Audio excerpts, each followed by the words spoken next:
नमस्कार, मैं हूं जैनिश मसीह और आपका स्वागत है पब्लिक एशिया न्यूज में।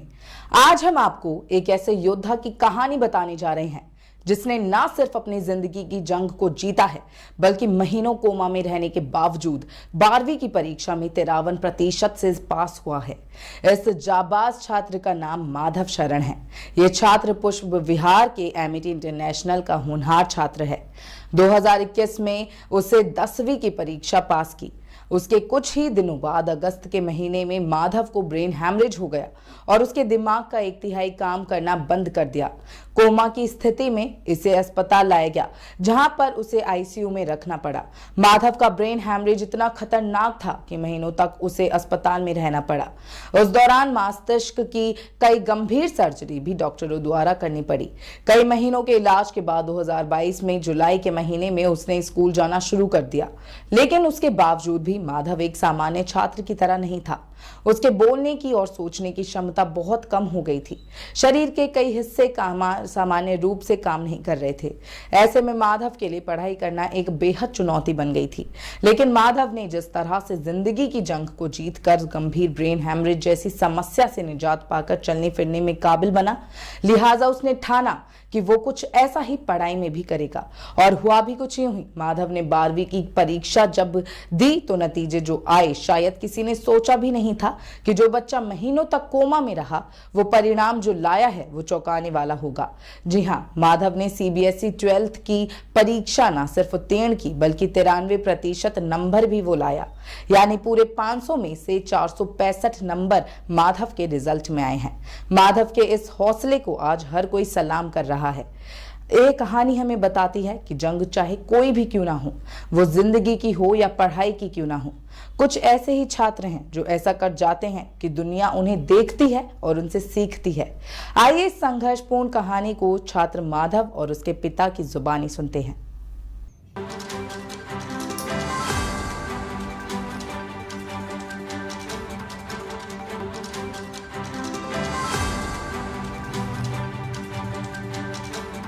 आप अपना नाम बता दो। माधव शरण। माधव, आपके साथ आपने 93% मार्क्स लाए हैं 12th में, लेकिन आपके साथ जो घटना हुई थी, क्या हुई थी, पूरी बताइए। जब मेरे को हुआ था तब मेरे मम्मा को 2 बार बहुत धीरे से बुलाया था। ओके। हाँ, उससे पहले मैं चेयर पे बैठा हुआ था। फिर मेरे को दिमाग में दर्द हुआ, ब्रेन में। उसके बाद मैं उठने के लिए प्रयास किया। मेरे दोनों पैर बंद हो गए, चल ही नहीं रहे, तो गिर गया मैं। फिर मैं मम्मा को बुलाया। मम्मा मुझे देखती फिर नीचे चला जाती, क्योंकि मम्मा सोचती कि ये मैं प्रैंक कर रहा हूँ। फिर मैं फेंट हो गया था। उसके बाद जब आपका ये तबीयत जब ठीक हुआ, फिर आपके पास बिल्कुल भी मेमोरी नहीं थी जो आपने पहले पढ़ाई की थी, तो कैसे इस चीज़ को रिकवर किया आपने? प्रयास। हाँ। कैसे करते थे घर पे पढ़ाई, मतलब क्योंकि आप स्टार्टिंग से इसको फिर ABCD से स्टार्ट किए थे, तो कितने देर पढ़ते थे लगभग आप शुरू में? हाँ, तब तो 1-2 घंटे। ओके। उससे ज़्यादा मैं कंसंट्रेट नहीं कर पाता था। उसके बाद ये टाइम जो है ड्यूरेशन बढ़ता गया। हाँ। और अब कितना पढ़ते हो आप लगभग? ऑलमोस्ट 8-10 घंटे। ओके। तो अभी जो आपने एग्ज़ाम दिया था 12th का, ये किस तरह से तैयारी की थी, कितनी देर पढ़ते थे आप? मैं 8 घंटे या 10 घंटे, इतना तो मिनिमम था। अच्छा, जो आपकी पहले हालत थी उस हिसाब से आपको लगता था कि 93% तक मार्क्स आपके आएंगे? नहीं, मुझे ये तो पता था कि मैं बेटर तो हो जाऊंगा, ये नहीं पता था कब होऊंगा। अब दिख रहा है कि अब बेटर हो रहा है। मेरे को पॉलिटिकल साइंस में करना है। अभी तो मैं कॉलेज में जाऊंगा, उसके बाद पॉलिटिकल साइंस में कुछ करना है।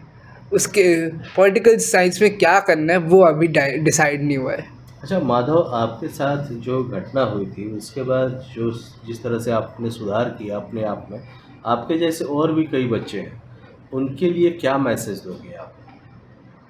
वैसे कुछ नहीं, क्योंकि जब हम लोग जैसे मेरे जैसे लोग होंगे, बच्चे होंगे, हाँ। उन्हें थोड़ा टाइम मिलेगा सोचने के लिए, क्योंकि मैं बेड में लेटा रहता था बहुत समय तक, तो मेरे को बहुत टाइम मिलता था सोचने के लिए, बहुत टाइम। तो उसमें मैं सोचता था कि क्या कर सकता हूँ जिससे मेरा बेटर हो। उसने बहुत हेल्प किया। यानी थिंक पॉजिटिव वाली जो पॉलिसी है वो। ठीक है। मेरा नाम दिलीप शरण है। दिलीप सर, जिस तरह से माधव की हालत हुई थी और आज वो उसने जिस तरह से 93% ये मार्क्स लाया है, ये जर्नी कैसी रही? क्योंकि उसकी जो हालत थी बहुत क्रिटिकल थी, जरा इसके बारे में बताइए। तो इसका ना बहुत सारे पहलू हैं। एक है कि हम लोग एज अ पेरेंट्स कैसे डील किए, दूसरा है कि मेरा बेटा ने कैसे उसको रिस्पॉन्ड किया, और तीसरा ये है कि आसपास का जो उसका सेटअप था उसको कैसे सपोर्ट किया। तो जहाँ तक हमारा जो एज पेरेंट्स का है, मैं बहुत क्लियर था कि माधव को मैं सिर्फ पॉजिटिव लाइन पर ही रखूँगा, और मैं जितना प्रयास कर सकता हूँ, जितना भी कर सकता हूँ, बिना सोचे कि उसका आउटकम क्या होगा, वो मैं करूँगा माधव के लिए। इसके लिए मैंने उसको हर तरह से पॉजिटिवली देखा, उसको होप दिया, और वो मैं कभी उसके सामने उसने कभी कुछ उदाहरण बताइए सर, कैसे आपने माधव को ठीक करने के लिए अपने लेवल पे क्या कुछ अलग किया सर? तो ऐसा है कि इसमें 2-3 बहुत इंटरेस्टिंग एस्पेक्ट्स है इसका। मैंने माधव को हमेशा पुश किया कि वो पहले अचीव करे, कोई भी चीज़ को अचीव करे, क्योंकि वो उसका मोटिवेशन है। जब तक वो रिज़ल्ट अचीव नहीं करता, कितना ही छोटा हो, वो ही उसका स्ट्रेंथ बनेगा। तो मैंने उसको धीरे धीरे अपने तरीके से उसको पहले बोलना सिखाया। वो बिल्कुल नहीं बोल सकता था, कुछ भी नहीं बोल सकता था। तो वो जो पहला बोला माँ, वापस 15 साल के बाद, आप सोच सकते हैं कितना भावुक होगा। तो वो उसका मोटिवेशन हो गया। फिर उसको मैंने मोटिवेट किया कि तुमने मेरा नाम नहीं बोला। तो वो शुरू किया ऐसी जर्नी। दूसरा क्या है कि इसके पास बैलेंस नहीं था, चलना क्योंकि मना था, इसका रिस्क था, बैलेंस नहीं था, पूरा साइड इफेक्टेड था ब्रेन का हैमरेज से। तो मैं माधव को पार्क में ले गया और मैंने जानबूझ के उसको सारे सपोर्ट हटा दिए। वो गिर भी सकता था, बट मैं उतने पास था कि उसको पकड़ता, बट उसको वो हुआ कि मैं रिस्पॉन्ड करूँ इमीडिएटली नेक्स्ट पैर रखने के लिए। तो पहली बार अपने लाइफ में आउट ऑफ सडननेस उसने पहला अपना राइट पैर को बढ़ा दिया। तो जो पैर नहीं चल रहा था उसने पैर आगे बढ़ा दिया। अब वो बहुत एक्साइटेड हो गया। फिर उसको हम लोग ने शुरू किया। थर्ड, मैंने माधव का प्रॉब्लम था कि क्योंकि लेफ़्ट साइड अफेक्टेड है, तो कॉम्प्रीहेंशन जो है, एबिलिटी टू कॉम्प्रीहेंड, बैलेंस, वो अफेक्टेड था। तो मैं इसको, एक बगल में एक फोर्ट्रेस है जिसके एक बहुत बड़ी दीवार है, 20 फीट की दीवार है, उसके नीचे काफ़ी बड़ी खाई है। तो मैं जानबूझ की पतली सी दीवार है, मुश्किल से वो 2 फीट 2.5 फीट चौड़ी है बस, और उस बच्चे को उस हालत में मैं ले गया और मैंने उसको धीरे से छोड़ दिया और कहा कि तुम चलो, क्योंकि मुझे पता था कि दोनों तरफ होगा। वो अपने बैलेंस को, उसको नेचुरली ह्यूमन इंस्टिंक्ट है कि आप बैलेंस को अपने आप पकड़ेंगे आप। तो मैं ऑफकोर्स उसके साथ था, बट उसका पहला इंस्टिंक्ट था कि वो उसने बैलेंस किया। तो ये छोटे छोटे उदाहरण हैं। और एक और बताऊंगा, जैसे कि जब माधव बोल नहीं पाता था, ऑफकोर्स इसका कोई मीनिंग नहीं है, बट जैसे संस्कृत जो है वो बहुत टंग ट्विस्टिंग लैंग्वेज है, जिसका मेरा बिलीफ है कि उसको ब्रेन से रिलेटेड है नेचुरली।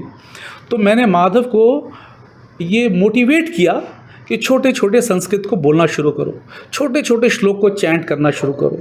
तो क्या है कि वो जब चैंट करता था नेचुरल लड़खड़ा जाता था, बट वो समझ गया कि कंट्रोल वो ला सकता है। तो उसने फिर वो शुरू किया कंट्रोल लाना अपने स्पीच पे। तो ऐसी छोटी छोटी है। अब वो कॉम्प्रीहेंशन नहीं था, जैसे माधव ने बोला कि वो पहले 5 मिनट भी कॉम्प्रीहेंड नहीं कर सकता था, तो उसको मैंने मेडिटेशन की प्रोसेस से कि देखो, आंख बंद करो, रिमेंबर करो, फिर मुझे बोलो। तो वो छोटा छोटा जो था कॉन्फिडेंस बिल्डिंग था, वो छोटे छोटे स्टेप्स थे, बट उसकी जर्नी जो थी वो बहुत पॉजिटिव हो गई, बहुत पॉजिटिव हो गई।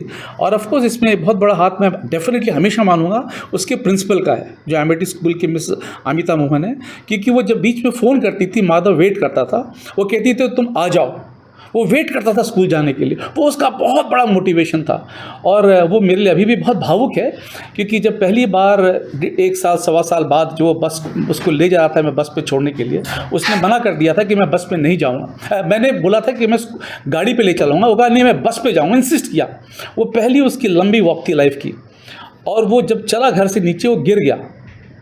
तो मैंने बोला बेटा तुम छोड़ दो, मैं गाड़ी पे। कहता नहीं पापा। और वो धीरे धीरे करता हुआ, गिरता हुआ, पकड़ता हुआ वो बस पकड़ा।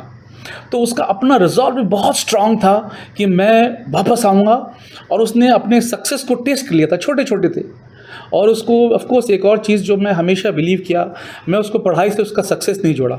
मैंने उसको बोला कि लाइफ में हमेशा चैलेंजेस आएंगे, अप्स एंड डाउन्स आएंगे, बट तुमने उसको कैसे डील किया है ये तुम्हारी सक्सेस स्टोरी है। दुनिया अप्रिशिएट करे कि नहीं करे, तुमने अपने लाइफ में कितना कंट्रोल किया अपने सिचुएशन को, बस इतनी भर की है। तो शायद वो सब चीज़ समझ गया। और स्कूल का बहुत सुंदर एनवायरनमेंट था।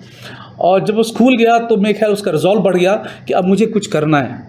तो उसी हालत में वो जब बोल नहीं सकता था, स्टैमर करता था, उसका फेशियल पैरालिसिस था, लेफ्ट हैंड राइट हैंड और right hand left leg affected था, राइट लेग। उसके बावजूद वो स्कूल जाता था सब कुछ जानते हुए, मगर उसमें बाकी बच्चे की कोई गलती नहीं है। मैंने उसको समझाया कि तुम बाकी बच्चों को कभी मत ब्लेम करना, ये तुम्हारी जर्नी है, तुम तय करो।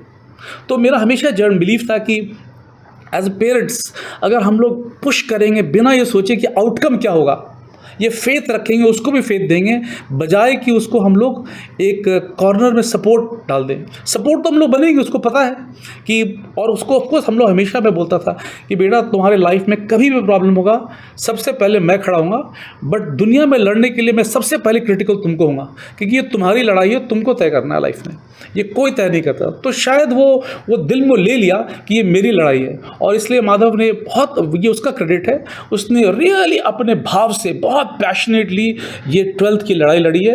वो एक्चुअली बहुत हम्बल है, बट हमें पता है वो कैसे। तो मैं उसको फोर्स करता था कि बेटे तुम सो जाओ, वो रात में 10-11 बजे पढ़ेगा, सुबह 5 बजे उठ जाएगा। मैं उसको डांटता था नहीं, क्योंकि उसके मन में था, वो वर्बलाइज नहीं करता था कि मुझे क्लास में टॉप करना है, मेरी लड़ाई है। तो वो अपने हिसाब से उसने बहुत कुछ किया और बहुत सुंदर जर्नी था। तो अगर आप ये पूछिए कि क्या आउटकम है, मेरा इतना ही